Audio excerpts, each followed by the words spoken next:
So hello students, welcome to my channel. तो आज हम स्टार्ट करेंगे हमारा क्लास 11 का chapter number 1, constitution, why and how. अगर हम बात करें कि जैसे इंडिया जैसी डाइवर्स कंट्री में जहाँ पे बहुत सारे रिलीजन्स हैं, बहुत सारे लोग बहुत सारी अलग प्रैक्टिसेस फॉलो करते हैं, अलग अलग क्लास है, तो उन सबको मैनेज करने के लिए हमें रूल्स चाहिए कि वो सब रूल्स फॉलो करें जिससे कि कॉन्फ्लिक्ट्स वगैरह ना हो। तो इसलिए कॉन्स्टिट्यूशन बनाया जाता है हर एक कंट्री में। तो constitution is a set of rules. अगर हम बात करें कि व्हाट इज़ कॉन्स्टिट्यूशन, तो constitution is a rule book for a country.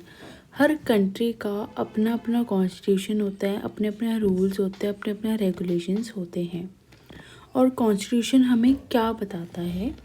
Constitution it tells everyone what they can, कि वो क्या कर सकते हैं और क्या नहीं कर सकते। प्लस ये एक और चीज़ बताता है कि how the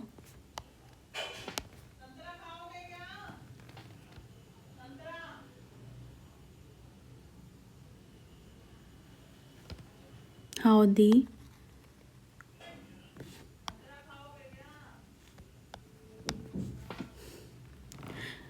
also constitution tells that how the government works।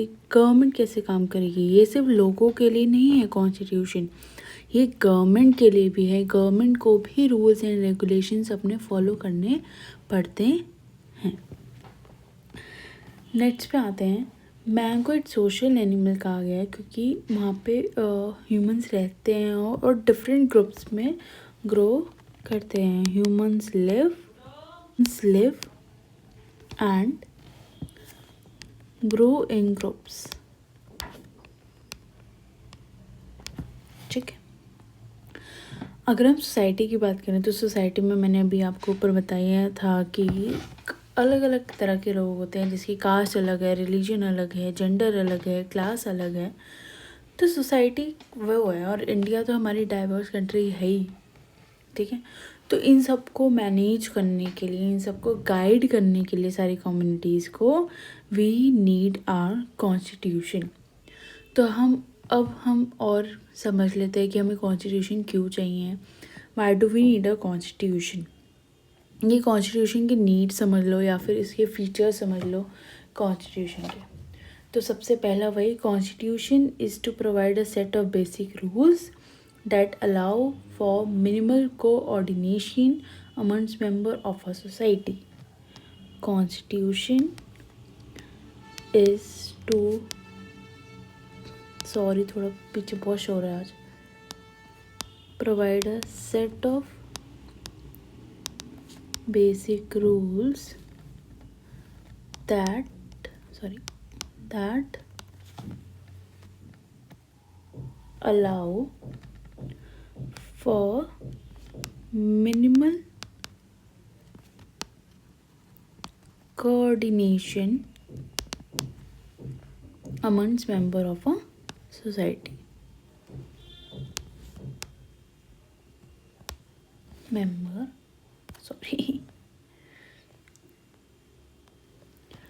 Of a society. ठीक है। अब हम अपने सेकंड नीड पे आते हैं या फिर सेकंड फंक्शन पे आते हैं। वो क्या है? Second function of a constitution ये बताता है कि किसके पास पावर है डिसीजंस लेने की सोसाइटी में। ठीक है। और कैसे गवर्नमेंट कॉन्स्टिट्यूट करेगी सोसाइटी में।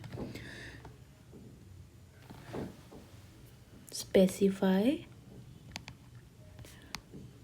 who has the power to make decisions in a, क्या हो रहा है आज ये, इन अ सोसाइटी। ठीक है, और कैसे गवर्नमेंट कॉन्स्टिट्यूट करेगी, ये है हमारा सेकंड फंक्शन या सेकंड नीड। अब हम आते हैं अपने थर्ड पे। ये बताता है कि गवर्नमेंट के पास भी लिमिटेड पावर्स होती है जो कि सिटीजन्स पे थोपती है, वो मतलब देती है वो।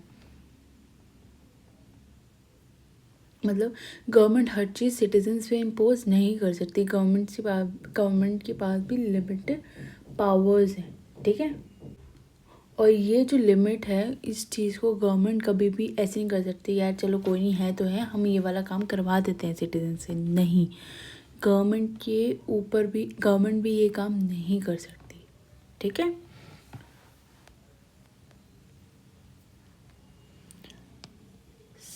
सेट सम लिमिट्स ऑन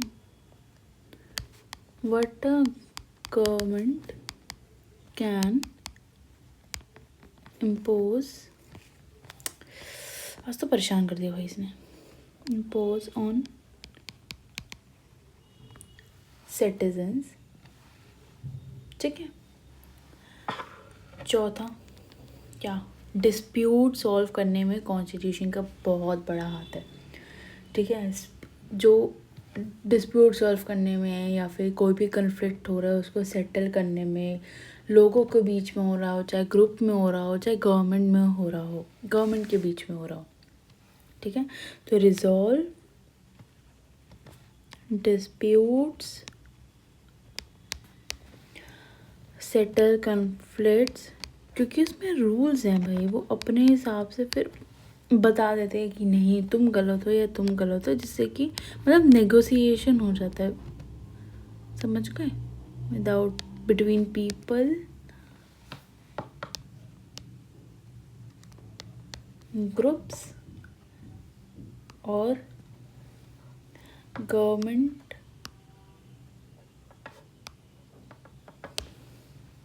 ठीक है, कॉन्स्टिट्यूशन हमें एक और चीज़ में हेल्प करता है भाई, ये कौन सा पॉइंट था, फिफ्थ पॉइंट, कि जो माइनॉरिटीज़ हैं, जो स्मॉलर वीकर ग्रुप्स है, उनकी राइट्स को सेफगार्ड करने में कॉन्स्टिट्यूशन हेल्प करता है। So constitution helps to safeguard the rights of the weaker sections of the society। ठीक है, next point,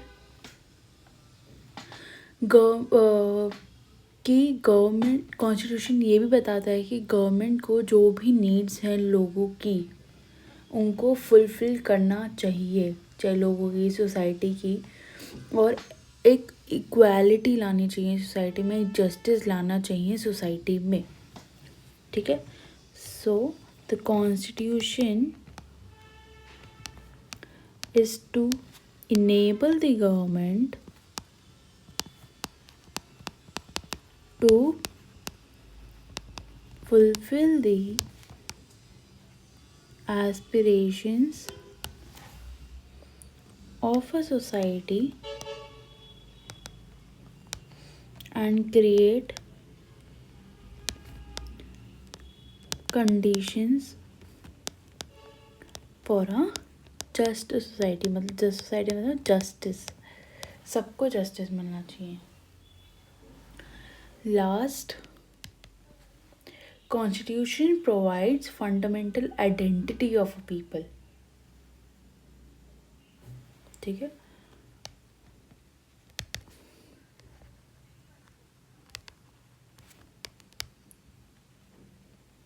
fundamental identity of the people। ठीक है, ये कुछ फीचर्स हैं और कुछ पॉइंट्स हैं कि हमें कॉन्स्टिट्यूशन क्यों चाहिए, ठीक है। अब हम फीचर्स के बारे में पढ़ेंगे थोड़ा और, मतलब कि इंडियन कॉन्स्टिट्यूशन में क्या है, सॉरी वो ऊपर फंक्शंस हैं, ये फीचर्स के बारे में हम पढ़ेंगे, ठीक है। तो हम किस पे आए फर्स्ट, चलो इधर से करते हैं। लेंथीएस्ट रिटन कॉन्स्टिट्यूशन है, ठीक है, बहुत बड़ा कॉन्स्टिट्यूशन है इंडिया का, काफ़ी सारे सोर्सेज से लिया गया है, वो हम अभी आगे बात करेंगे।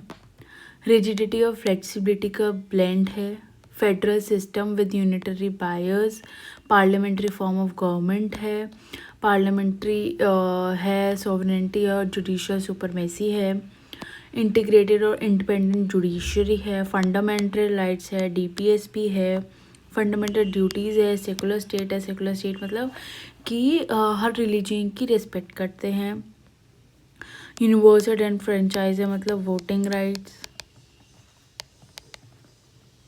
ठीक है, सिंगल सिटीजनशिप, इंडिपेंडेंट बॉडीज़ हैं, इमरजेंसी प्रोविजंस हैं, 3 टायर गवर्नमेंट है, कोऑपरेटिव, ये सब जो हैं ये फीचर्स हैं इंडियन कॉन्स्टिट्यूशन के, ठीक है। उस दी इंडियन कॉन्स्टिट्यूशन मेड, अब हम अपने अगले टॉपिक पे आते हैं। तो इंडियन कॉन्स्टिट्यूशन जो है वो कॉन्स्टिट्यूंट असेंबली में बनाया था, और इसकी जो फर्स्ट सिटिंग थी वो 9 दिसंबर 1946 को हुई थी, लेकिन एक पार्टीशन के बाद भी एक सिटिंग हुई थी जो कि हुई थी 14 अगस्त 1947 को।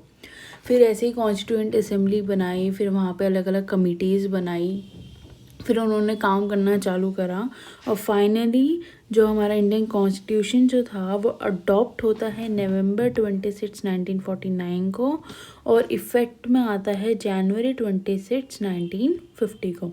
तो हमें टोटल कितना टाइम लगा कॉन्स्टिट्यूशन बनाने में, 2 years 11 months and 18 days, ठीक है। अब हम कॉन्स्टिट्यूंट असेंबली 1946 को बनाई गई थी, उसमें 299 मेंबर्स थे फ्रॉम प्रोविंसेस, प्रिंसली स्टेट्स, अब ऐसे प्रोविंसेस से भी थे, प्रिंसली स्टेट में भी थे, ऐसा क्यों, क्योंकि उनका मानना था कि भाई सबको इक्वल अपॉर्चुनिटीज़ मिलनी चाहिए पार्ट लेने के लिए इंडियन कॉन्स्टिट्यूशन को बनाने के लिए। तो जो डॉक्टर राजेंद्र प्रसाद थे उनको as a president of constituent assembly बोला था, प्रेसिडेंट, और डॉक्टर बी आर अम्बेडकर सबको पता है, ड्राफ्टिंग कमेटी के चेयरमैन।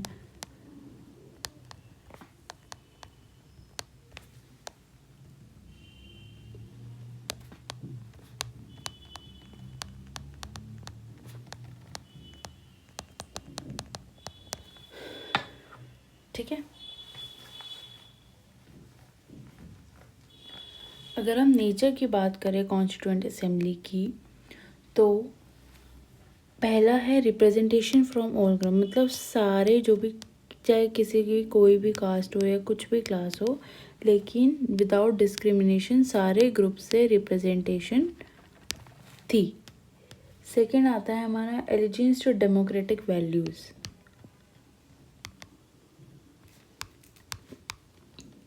डेमोक्रेटिक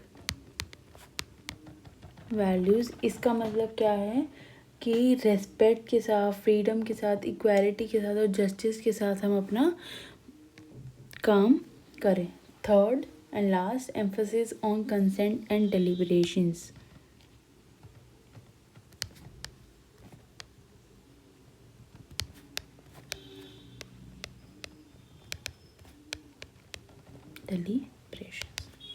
इतना है समझ में। अब हम आते हैं हमारे इंडियन कॉन्स्टिट्यूशन के सोर्सेस से, कि मतलब हमने कौन सी कंट्री से क्या लिया है फॉर आवर कॉन्स्टिट्यूशन।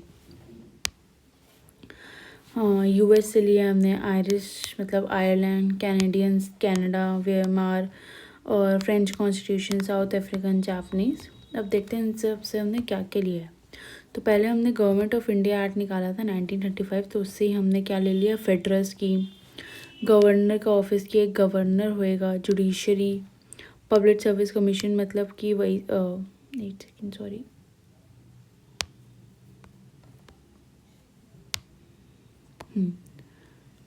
ये क्या हुआ?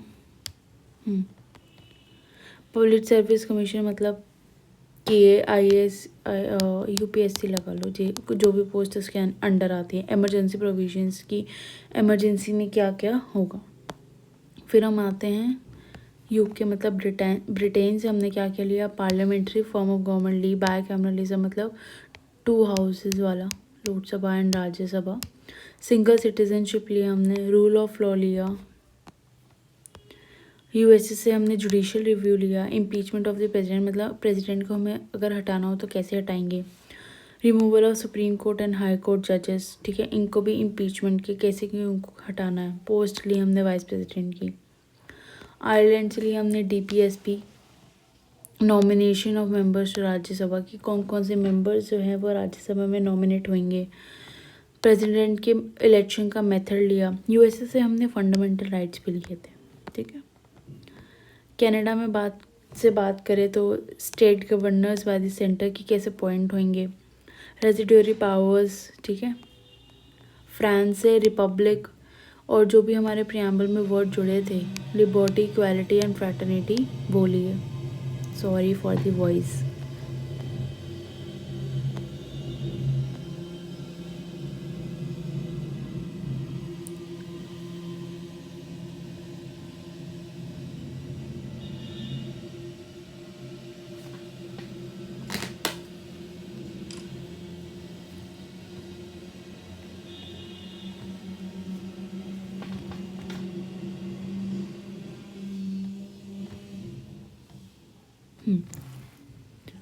ऑस्ट्रेलिया से लिए हमने concurrent list, freedom of trade, commerce and intercourse. South Africa से अमेंडमेंट का क्या प्रोसीजर है वो लिया।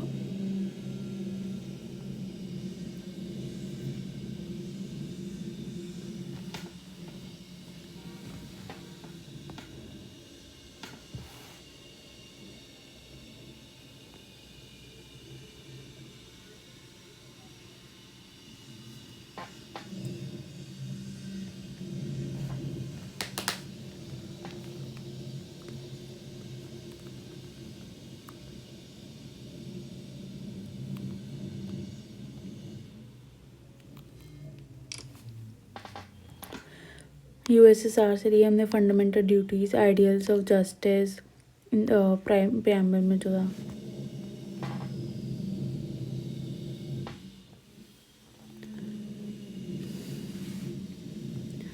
जर्मनी से हमने लिए suspension of fundamental rights during emergency, क्योंकि इमरजेंसी के टाइम पे फंडामेंटल राइट्स को हटा दिया जाता है, सस्पेंड करा जाता है, तो वो हमने जर्मनी से लिया, ठीक है। ये सब सोर्सेज हैं इंडियन कॉन्स्टिट्यूशन के।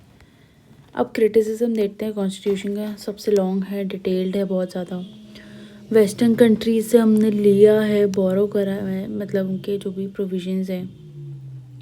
Representatives of all the groups were not present in the framing of constitution में सारे जो थे रिप्रेजेंटेटिव सारे ग्रुप्स के वो प्रेजेंट नहीं थे। अमेंडमेंट की बात करें तो पार्लियामेंट में ही होता है वो अमेंडमेंट, किसी भी हाउस में पार्ट नहीं लेगा। आर्टिकल 368 में बताया गया है प्रोसीजर ऑफ द अमेंडमेंट, कैसे how to amend the constitution.